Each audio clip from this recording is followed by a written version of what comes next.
সবাইকে স্বাগত শ্রেয়াস লাইফস্টাইল চ্যানেলে। আশা করি সবাই ভালো আছেন। দর্শক বন্ধুরা, আপনারা সবাই কেমন আছেন? আজকে আমি নিয়ে এসেছি একটা লেটেস্ট নতুন ভিডিও নিয়ে আপনাদের সামনে। আজকে আমার ভিডিওর খুবই উপকার হবে যারা নতুন মা হয়েছেন বা হবেন, তাদের জন্য এই আইডিয়াটা নিয়ে এসেছি। তো আমার আজকে ভিডিওটা যদি আপনাদের ভালো লাগে অবশ্যই লাইক করবেন, শেয়ার করবেন, সাবস্ক্রাইব করবেন। আপনাদের কেমন লাগলো অবশ্যই কিন্তু আমাকে জানাবেন। তো চলো আজকের ভিডিওটা আমি এখানেই স্টার্ট করছি। নমস্কার বন্ধুরা, সবাইকে স্বাগত শ্রেয়াস লাইফস্টাইল চ্যানেলে। তো আমরা যারা আজকে এই ভিডিওটা দেখছি তাদের জন্য খুবই উপকারিতা রয়েছে এই ভিডিওটায়। তো আমি যখন প্রথম মা হয়েছিলাম তখন আমার কাছে এই বুদ্ধিগুলো ছিল না। তখন মনে হয়নি যে জিনিসটা কিভাবে হতে পারবে, মানে কাজগুলো কিভাবে আমি করতে পারবো, কিভাবে কতটা ব্যথা যন্ত্রণা হয়, বা কারা কারা আমার সাহায্য করবে, কি কারা কারা আমার পাশে থাকবে, কি কারা আমাকে হেল্প করতে পারবে। সে জিনিসগুলো মা হলে যে কত কি পাল্টে যায় জীবনে, সেগুলো বোঝার একটুকুও ধারণা ছিল না। কারণ সেই সমস্ত প্রবলেম নিয়ে কেউ আলোচনা করে না আজকালকার দিনে। এই সমস্ত জিনিস যেমন বিয়ে থাওয়াতে আমরা যেমন এক একটা নিয়ম, এক একটা পর্ব, এক একটা বাড়ির এক একটা সংস্কৃতি, যে আমাদের বাড়িতে এটা নিয়ম, তাদের বাড়িতেও সেটা নিয়ম, বা মানে 7 পাকে বাঁধা হবে, তারপর সিঁদুর দান হবে, তারপর এই হবে, সেই অ্যাপ্রোচটা যেমন আমরা শেখাই, সেরকম মা হওয়ার পর কীভাবে এক একটা কাজ ম্যানেজ করতে হয় সেই কাজ ম্যানেজমেন্ট আমাদেরকে শেখানো হয় না, অথচ আলোচনা করা হয় না। আমরা বলে থাকি যে মা হলে নিজে নিজেই শিখে যাবে। ঈশ্বর প্রদত্ত যখন মা হতে দিয়েছে তখন এই জিনিসটা আমাদের কাছে কোনো ব্যাপার না, ঠিক মেয়ে হয়েছ নিজে নিজেই শিখে যাবে। কিন্তু আমার মনে হচ্ছিল কেউ যদি একটুখানি আমাকে আগে বলতো বা আগে বোঝাতো, একটু আমাকে শেখাতো, তাহলে আমার সেই মা হওয়ার থ্রু আউট জার্নি, আফটার মা হওয়ার থ্রু আউট জার্নিটা আমার কাছে খুব ইজি হতো। যেহেতু অনেকের কাছে অনেকে মা, শাশুড়ি মা বা আদার্স অনেকে হেল্পফুল হয়ে থাকে, তো তাদের ক্ষেত্রে অনেকটা ইজি হয়। কিন্তু আমার আজকের যে লাইফ হ্যাকটা আমি নিয়ে এসেছি সেটা কিন্তু যাদের কাছে একান্তই কেউ নেই, একান্তই যদি মায়েদের বয়স হয়ে থাকে, শাশুড়ি মাদের বয়স হয়ে থাকে, কেউ হেল্প করার ভাবে সেইভাবে নেই, একাকেই করতে হবে, সেই মানসিকতাটা জোর রাখার জন্য আজকে এই ভিডিওটা নিয়ে এসেছি। তো বন্ধুরা, দেখতে থাকো আমার এই ভিডিওটা। তো বন্ধুরা চলো, এখানে আমি চলে এসেছি ঝুড়ি নিয়ে। কী কী জিনিস নিয়েছি দেখো। যেটা ইনিশিয়ালি কাজে লাগে সেটা হচ্ছে কতগুলো ডাইপার, কাঁথা, পাউডার, ক্রিম, কিছু পেয়ার অফ জামা, কিছু পেয়ার অফ প্যান্ট, বিপ, রুমাল, চিরুনি। মেডিসিন রাখিনি কারণ আমার বেবি এখন বড় হয়ে গেছে, তো সেক্ষেত্রে যেরকম কলিকের মেডিসিন বা ছোটোখাটো কিছু মেডিসিন রাখতে পারো। কিছু পেয়ার অফ জামা দিয়েছি, প্যান্টস দিয়েছি। তো এরকম হাতের কাছে যেটা ইনিশিয়াল কিছুটা কাজে লাগে সেরকম জিনিসগুলো হাতের কাছে রাখতে পারো। তারপর যেমন নেক্সট দেখতে পারবে আমি যেমন দুধের কৌটো, তারপর ফ্লাস্ক, দুধের বটল রাখা, সেটার জন্য অনেক সুবিধা আছে। তো ঝুড়িটা কতটা বড় আর কতটা সাইজ আমি মোটামুটি একটা আন্দাজ মতো হাতের কাছে যে জিনিসগুলো মানে ইনিশিয়ালি লাগে আমি সেগুলো রেখেছি। তো আমি যখন ভিডিওটা শ্যুট করছি তখন আমার বেবি ঘুমাচ্ছিল, তো সেই জন্য আমি তখন সাইলেন্টলি মানে শ্যুট করেছি, ও পাশে ঘুমাচ্ছে। তো কিভাবে আমি এক এক করে প্যাকিং করছি সেটা তোমাদের সাথে শেয়ার করছি, যে এইভাবে তোমরা যদি গুছিয়ে রাখো অর্গানাইজভাবে, অন্য জায়গায় তো রাখবে অবশ্যই, একটা বড় তো তোমাদের রাখার, বাচ্চার জন্য আলাদা করে একটা অর্গানাইজারই তোমাদেরকে পারচেস করতে হবে। সেটা আমার অনেক আগের ভিডিওতে আমি দেখিয়েছি যখন আমার বাচ্চা ছোটো ছোটো তখন। বাট এটা আমি যেটা দেখাচ্ছি সেটা হচ্ছে ইনিশিয়ালি হাতের কাছে কি রাখবে, হাতের কাছে কি রাখলে তোমাদের একটা মানে আইডিয়া মতো নিতে সুবিধা হবে। কারণ আমার ক্ষেত্রে বারবার এরকম মাঝে মধ্যে অসুবিধা হতো, আমি প্রথমে বুঝতে পারছিলাম না, বারবার কোনো মানুষকে বলাটাও একটা কীরকম লাগে, নিজেরই তখন মনে হবে ইমা আমি এইটুকু করতে পারছি না, উঠতে পারছি না, এত তো পেন হয়, ব্যাক পেন, অসহ্য যন্ত্রণা, সেটা তো যারা গেছে তারা তো জানে যে কীরকম লেভেলের পেন হয়। তার উপর অফকোর্স হাতের কাছে কাছে কাউকে হেল্পের জন্য তো প্রয়োজন হয়, সবসময় সব মানুষের পক্ষে অ্যাভেলেবেল সম্ভব না। তো সেই জন্য আজকে এই ভিডিওটা এনেছি। তো দেখো আমি এরকম ফোল্ড করে করে কাঁথাগুলোকে রাখছি। তাই ভাবলাম যখন ভিডিওটা করছি তোমাদেরকে করেই একেবারে দেখাই যে কীভাবে তোমরা রাখলে তোমাদের হাতের কাছে অনেকগুলো জিনিসের সুবিধা হবে। অগোছালোভাবে রাখতেই পারো, সেটা নিজস্ব ব্যাপার, কিন্তু এভাবে সাজিয়ে গুছিয়ে রাখলে অনেক কিছু জিনিস রাখতে পারবে। আর এই একটা ঝুড়ি মাথার কাছে রেখে দিলেই অনেকটা জায়গা হয়ে যাবে। তো দেখো আমি কতগুলো কাঁথা নিয়েছি, প্রায় 1 2 3 4 5 6 7 8টা মতো কাঁথা নিয়েছি। 7 8টা কাঁথা নিয়েছি। এবার 7 8টা কাঁথা যখন তোমার মোটামুটি 1-1.5 ঘন্টা অন্তর তো লাগে, 1-1.5 ঘন্টা ইউজ হয়ে গেলে তারপর তুমি আবার নতুন কাঁথা আবার ওখানে তুমি স্টোর করতে পারো। তো আর কি বাকি আছে সেই জিনিসগুলো তোমাদেরকে দেখিয়ে নিলাম। তো এখানে আপাতত কাঁথাটাই আমি গুছিয়ে নিলাম, দিয়ে পর আমি টুকটুক করে বাকি জিনিসগুলো গুছিয়ে নেবো তোমাদের একটা আইডিয়া হওয়ার জন্য। তো চলো দেখতে থাকো, আর ভিডিওটা ভালো লাগলে লাইক করো, শেয়ার করো, সাবস্ক্রাইব করো, নিজেদের মতামত জানিও। তো এখানে আমি যেমন ডাইপার নিয়ে চলে এসেছি, কতগুলো ডাইপার নিয়েছি তোমরাই কাউন্ট করতে হবে, 3টে 4টে 5টা 6টা 7খানা ডাইপার নিয়েছি। তো এরকমভাবে কিছু কালেকশন নিজের হাতের কাছে এইভাবে রেখে দেবে।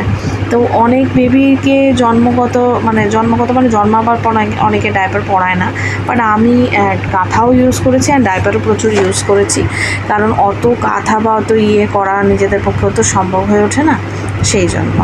তো আর এই দেখো কিছু পেয়ার অফ জামা নিয়ে এসছি, আর তারপর কিছু প্যান্ট, কিছু হাফ জামা, কিছু ফুল জামা এরকম মিক্স করে রেখেছি হাতের কাছে। সেরকমভাবে ওপর করে ঠিক কাঁথার ওপর করে জামাটা রেখে নিয়েছি। আর এবার আমি পাউডার, ক্রিম যেরকম তোমাদের ইনিশিয়ালি দরকার পড়বে সেগুলো হাতের কাছে এর মধ্যে এই একটা ঝুড়ির মধ্যে সাজিয়ে অর্গানাইজভাবে রেখে দিতে পারো। এখানে আমি একটুখানি ডেমোও দেখিয়েছি যে কীভাবে তোমরা যদি মাথার কাছে নিয়েও রাখো। সাধারণত বেবি আর বাচ্চা যেখানে ঘুমায় সেখানে খুব কমই বাবারা ঘুমায়।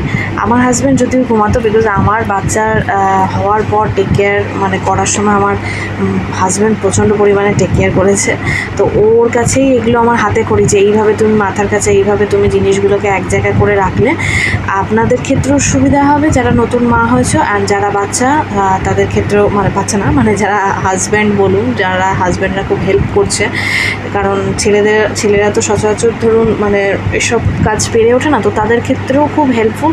কাছেই ডাইপার থাকলো, কাছে সমস্ত কিছু থাকলো, টিস্যু পেপার, ওয়েট ওয়াইপস, আমি এখানে ওয়েট ওয়াইপস নিইনি, তো ওয়েট ওয়াইপসও আপনারা এই ঝুড়ির মধ্যে রেখে দিতে পারেন। বাচ্চাদের ওয়েট ওয়াইপস তো লাগবেই, কারণ ওয়েট ওয়াইপসটা একটু জল ভাব থাকে, তো সেটা দিয়ে বাচ্চাদের পাছু মোছাতে বা একটুখানি ফেস ক্লিন করতে বা মুখে কিছু ক্লিন করতে সুবিধা হয়। এই দেখুন আমি যখন আপনাদেরকে এবার দেখাচ্ছি সাজিয়ে পর, আমি এখানে অ্যাড করেছি দুধের কৌটোটা, ফ্লাক্সটা, আমি সমস্ত কিছু অ্যাড করেছি, শুধু ওয়েট ওয়াইপসটা অ্যাড করা হয়নি।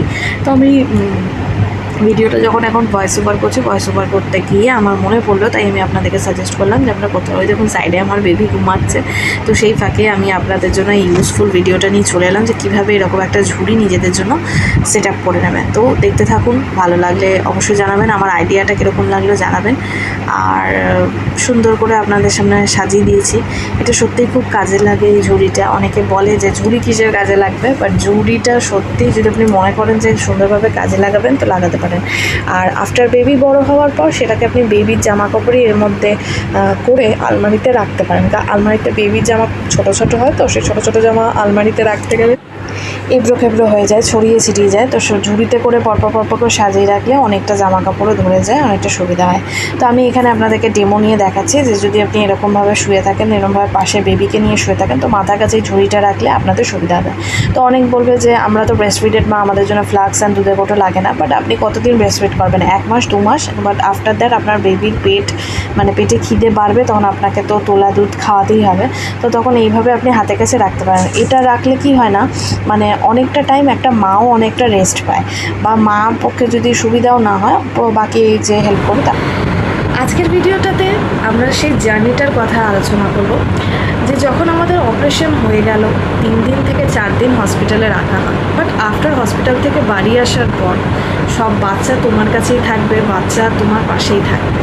অনেকের কাছে সেই সময় হেল্প করার জন্য অনেকে থাকে, যারা রাত জেগে দিন জেগে হেল্প করে থাকে, কিন্তু অনেকের ক্ষেত্রে সেই জিনিসটা হয় না, নিজেকে হাজব্যান্ড ওয়াইফদেরকে একাই ডিল করতে হয়।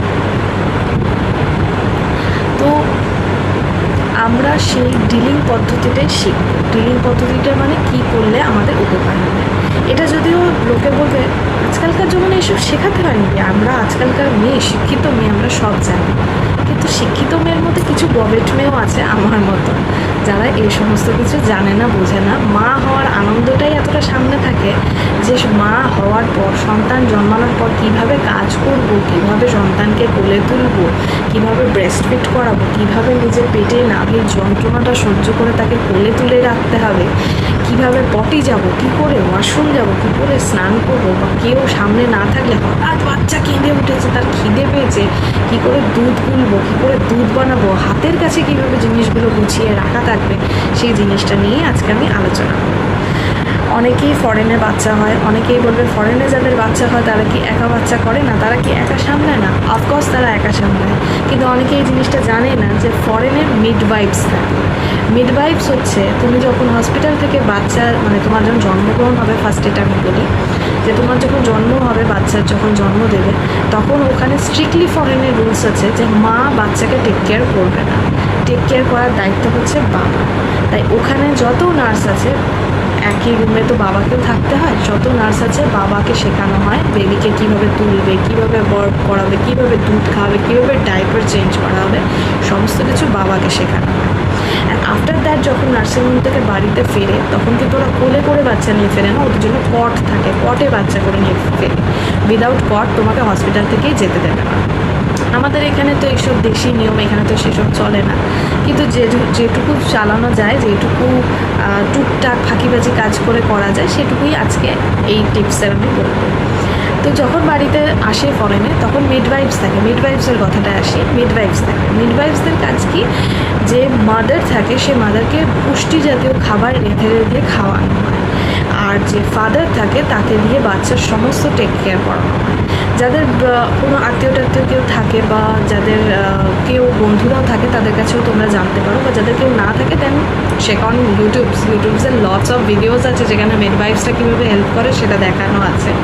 অ্যান্ড অলসো মিডওয়াইফসরা বোতল ধোয়া, বোতল কী করে স্টেরিলাইজ করবে তার উপরেও অনেক রকম হেল্প করে, যাতে মাকে অন্তত 1 মান্থ কোনো রকমই টেক কেয়ার না করতে হয় বেবিকে, মা যেন পর্যাপ্ত রেস্ট পায়। বিকজ ওই সময় একটা মা পর্যাপ্ত রেস্ট না পেলে সারা জীবনের মতো তার বডি উইক হতে শুরু করে দেয়। তো সেই জন্য সেই টাইমে আমাদের রেস্টের প্রচণ্ডই প্রয়োজন। তো আসল কথায় আসি, এটা তো রইল মিডওয়াইফসের কথা। তো চলে আসি আমরা দেশে, ব্যাক করি, আমরা ব্যাক টু ইন্ডিয়া। ইন্ডিয়াতে সচরাচর এই জিনিসটা হয় না। সচরাচর বেশিরভাগ ক্ষেত্রে মা, শাশুড়ি মা, অ্যান্ড আন্টিস, দিদমা, ঠাকমা, হোয়াট এভার যারা থাকে বয়োজ্যেষ্ঠ, তারা যদি থাকে তারা সেই মাকে টেক কেয়ার করে। মাকে সেই 40 দিন 30 দিন আতুর বলা হয়। অনেকের ক্ষেত্রে আতুর লোকে মানে না, বলবে আতুর আবার কী, আজকালকার দিনে এইসব হয় না। বাট আতুর মানামানির থেকেও আতুর হচ্ছে একটা ফ্যাক্ট, যেখানে যাচ্চা বাচ্চা মানে মা আর বাচ্চা দুজনকেই টেক কেয়ার করা হয়, এবং দুজনকেই পর্যাপ্ত তেল মালিশ করানো হয়, ভালো করে সেক দেওয়ানো হয় বাচ্চাকেও মাকেও। বা মায়ের শরীরেও জল থাকে, মায়ের অত বড় অপারেশন হয়, তার প্রচণ্ডভাবে বোনস অ্যান্ড বডি উইক হয়ে যায়, প্রচুর ব্লাড লস হয়, সেই জন্য মাকে ভালো করে পুষ্টিমতো খাওয়ানো উচিত, আর ভালো করে তেল মালিশ করানো উচিত, শেক করা, এবং মায়ের পর্যাপ্ত ঘুমানো, রেস্ট করা উচিত। তাই জন্য ডাক্তাররাও কিন্তু মেডিসিন সেই অনুসারেই দিয়ে থাকে, আর বাচ্চারা তো তাই। তো যাই হোক, যাদের টেক কেয়ারে থাকে না সেটা আলাদা ব্যাপার, আমি অত দূর দেখতে যাব না। আমি আসি এবার আমার ভিডিওতে।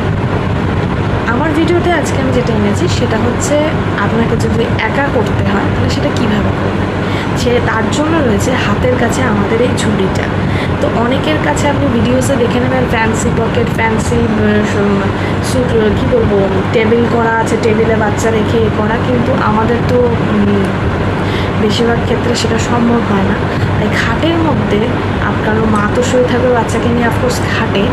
আর বিদেশে যেমন বাচ্চাকে, ছোটো একদম সদ্য বাচ্চাকে কোনো মতো মায়ের সাথে শুতে দেওয়ার নিয়ম নেই, কটে রাখতে হয়, অ্যান্ড কটেই বাচ্চাকে শোয়াতে হয় বারবার। মা যদি ব্রেস্ট ফিডও করায়, ব্রেস্ট ফিড করে দেন ব্যাক টু কটেই তাকে শোয়াতে হয়, মায়ের সাথে শুতে দেওয়ার কিন্তু নিয়ম নেই। বাট আমাদের এখানে মায়ের কাছেই রাখা হয়, যেটা সায়েন্টিফিক নিয়মে অনেক হেল্পফুলও আছে, অনেক সাইড এফেক্টস, সেসবে যাচ্ছি না। তো যখন আপনি শুয়ে থাকবেন বাচ্চাকে নিয়ে, কিন্তু আপনাকে উঠবার জন্য, উঠতে তো পারবেন না কারণ আপনার ব্যাকে অ্যানেস্থেশিয়া থাকবে, অরেলস ব্যাকে আপনার ব্যথা থাকবে, তো অ্যানেস্থেশিয়ার ইঞ্জেকশনের পেন থাকবে। তো সেই জন্য আপনি বারবার তো কাউকে পাবেন না হাতের কাছে যে তাকে ডেকে বলি যে দুধটা গুলে দিতে বা তাকে ডেকে বলি যে একটু ডাইপারটা দাও, সম্ভব না। তো সেই জন্য জিনিসটা হচ্ছে আমাদের কাছে এই ঝুড়িটা আমি নিয়ে এসেছি, দেশি ঝুড়ি। যে কোনো পাড়াতে যারা প্লাস্টিকের সব কিছু বিক্রি করে আপনি সেখানে পেতে পারেন, আপনি অ্যামাজনেও চেক আউট করতে পারেন, আর অ্যামাজন না করলে লোকাল দোকানেও চেক আউট করতে পারেন। তো এই ঝুড়িটার মধ্যে আমি দেখালাম, আপনারা নিশ্চয়ই আগের ভিডিওটা দেখতে থাকবেন, যে কীভাবে জিনিসগুলো সেগ্রিগেট করে রাখা থাকলে আপনি পাশে শুয়ে শুয়েও আপনি হাতের কাছে দুধ গুলে কোনো রকমের বেবিকে খাওয়াতে পারবেন, বা আপনি বসে বসেও আপনার হাতের কাছে সমস্ত জিনিস থাকবে। নেসেসারি জিনিসের মধ্যে কী থাকে, বাচ্চার মেডিসিনের মধ্যে আপনাকে colic medicine and vitamin medicine সেটাও আপনি রাখতে পারবেন। আমার তো এখন বাচ্চা বড় হয়েছে, সেটা আমার কাছে নেই বলে আমি এখানে রাখতে পারিনি।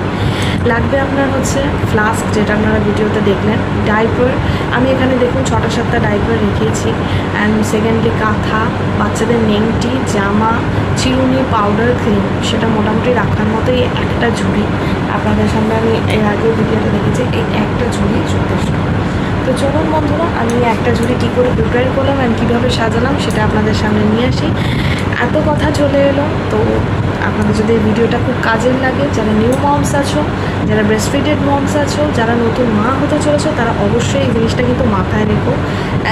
অনেকেই বলবে যে বাচ্চা হয়ে যায় তারপরে জিনিস কিনবো, অনেক রকম কারণের জন্য সেটা বলে, কিন্তু এটা জেনে রাখবেন বাচ্চা হয়ে আপনি বাড়ি আসার পর আপনার কিন্তু সঙ্গে সঙ্গে জিনিসের প্রয়োজন, সঙ্গে সঙ্গে হাতের কাছে সব জিনিসের প্রয়োজন।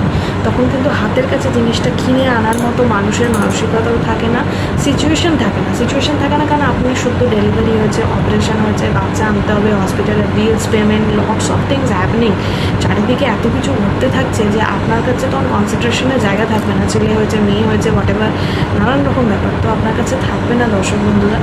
তো আমি রিকোয়েস্ট করছি, যারা নতুন মা হতে চলেছো বা যারা অলরেডি মা হয়ে গেছো, নেক্সট মা হতে চলেছো, সেকেন্ড বেবি মা হতে চলেছো, হোয়াটএভার, সবার জন্য এটা খুবই হেল্পফুল, তারা এটা খুব বাকেট রাখবে। আরেকটা কথা বলি, যে শুধু আমি এটা নিউ মমসদের জন্য বলছি, অনেকে বলবে শুধু নিউ মমসদের কেন, বাকিদেরও তো কাজে লাগতে, ইয়েস অফকোর্স বাকিদেরও কাজে লাগতে পারে। বাকিরাও এরকম ঝুড়ি, যেমন কোনো অসুস্থ বয়স্ক ব্যক্তি যাদের অন্য ডিফারেন্ট কোনো অপারেশনস হয়েছে, যে কোনো অপারেশন হোক, পেসমেকার অপারেশন হতে পারে, গলব্লাডার স্টোন অপারেশন হতে পারে, ইউট্রাসের অপারেশন হতে পারে, লটস অফ থিংস যাদের হয়েছে তারাও হাতের কাছে এর মধ্যে রাখতে পারে। বাচ্চার জিনিসই রাখতে হবে নিউ মমসদের এমন কোনো ব্যাপার না। তুমি বাচ্চার জিনিস যদি অন্য কোনো ঝুড়িতেও রেখে থাকো, তাহলে তুমি এই রকম ঝুড়ির মধ্যে তুমি তোমার নিজের জন্য জলের বোতল রাখতে পারো, কিছু স্ন্যাক্স নিজের হাতের কাছে একদম রেখে দেবে এখানে, স্ন্যাক্স, চকলেটস। বারবার বলবো আমি একটা, যারা যে অপারেশন হওয়ার পর সঙ্গে সঙ্গে তো বেশি পরিমাণ চকলেটস না হলেও কিছু পরিমাণ যেটা ফ্রুটিনাটি চকলেটস হয়, সেই ফ্রুটিনাটি একটু চকলেটস খেতে পারো, কাজু, পেস্তা, বাদাম, এগুলো বেশি করে স্ন্যাক্স রেখে দেবে এবং সেগুলো খাওয়ার চেষ্টা করো। তো এরকম ঝুড়ি মাথার কাছে রেখে সেখানে নিজের স্ন্যাক্স, জলের বোতল সব কিছু পুট করতে পারো, সেটা তোমাদের ক্ষেত্রেও ইজি হবে। বারবার কাউকে ডেকে বলতে হবে না, কে বিস্কিট দাও, কে আমার খিদে পেয়েছে কিছু, তোমার কাছে সেটা টাকা থাকবে, তুমি সেটা নিজের সেখান থেকে খেলে, অ্যান্ড আবার যেটা তোমার লাগবে সেটা তুমি ফিল আপ করে করলে। তো কী হয় না, অ্যাট দ্য সিচুয়েশন তোমার রেস্টও নেওয়া হয়ে যায়, অ্যান্ড তোমাকে হাতরে বেড়াতে হয় না। বা কারোর যদি আয়াও থাকে বা কারোর যদি হেল্পিং হ্যান্ডসও থাকে, তাদের ক্ষেত্রেও সুবিধা হয়, কারণ প্রত্যেকের বাড়িতে মা, শাশুড়ি, হোয়াটএভার, তাদের প্রত্যেকের বয়স হয়েছে, তাদের ক্ষেত্রেও ওই হাতের জিনিস নেওয়ার থেকে এক জায়গায় যদি জিনিস থাকে সেখান থেকে তাদের জিনিসটা নেওয়া সুবিধা হয়। তো আজকের ভিডিওটা এখানেই রইল, লাইক করো, শেয়ার করো, সাবস্ক্রাইব করো, and go watch it the video. আগের ভিডিওটা দেখতে থাকো আমি কেমনভাবে সাজালাম। Thanks to watching Shreya's lifestyle channel. তোমাদের অনেক অনেক আশীর্বাদ, ধন্যবাদ। যারা আমার চ্যানেলটিকে সাবস্ক্রাইব করোনি তারা প্লিজ আমার চ্যানেলটাকে সাবস্ক্রাইব করো, লাইক করো, অ্যান্ড কমেন্টসে অবশ্যই জানিও আমার ভিডিওটা কতটা হেল্পফুল হয়েছে। আর যারা অলরেডি সাবস্ক্রাইব করে দিয়েছো আমার চ্যানেলকে, তাদেরকে অশেষ ধন্যবাদ। Thank you for supporting us, thank you Shreya's lifestyle চ্যানেলকে এতটা সাপোর্ট দেওয়ার জন্য। আর তোমাদের সাপোর্টের জন্য আমি এত ভালো ভালো ভিডিওস তোমাদের সামনে নিয়ে আসছি। তো চলো আগের ভিডিওসটা তোমরা দেখতে থাকো। Tata, bye bye.